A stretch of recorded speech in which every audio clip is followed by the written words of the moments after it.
With the war continuing in Ukraine, local groups are coming together to pray for both the Ukrainian and Russian people. That's happening right here in the Wabash Valley tonight with a prayer vigil. News 10's Blake Dahlia is live in the studio. He tells us how local faith leaders are coming together to pray for peace.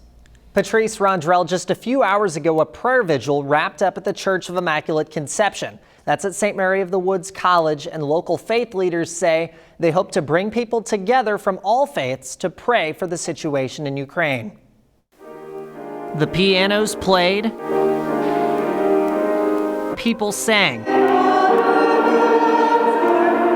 and dozens gathered to pray for peace in Ukraine at Wednesday's prayer vigil led by Sister Barbara Batista. Her message: that war is not the answer. I keep hoping that we can retire it for good, and yet what happens? Diplomacy fails, governments decide that what needs to happen is to take up arms, which is never a solution. She says tonight was a night to come together and focus all efforts on helping those who may not be able to help themselves right now. There are people fleeing for their lives, sheltering in train stations and underground subways, and desperately trying to either flee their homeland or find safety within its borders. Sister Batista says with the war continuing, people aren't being given the basic rights they deserve.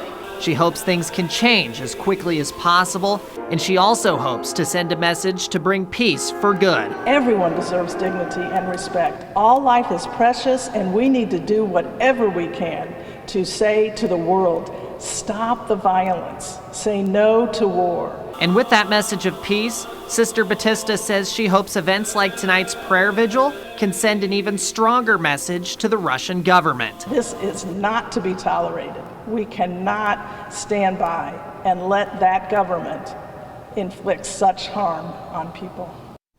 The tone of the room tonight was very somber, and many people were wearing these ribbons here with the Ukrainian flag in support of its people. Sister Batista also tells us if the war continues, there could be more prayer vigils to come. Patrice Rondrell, back to you.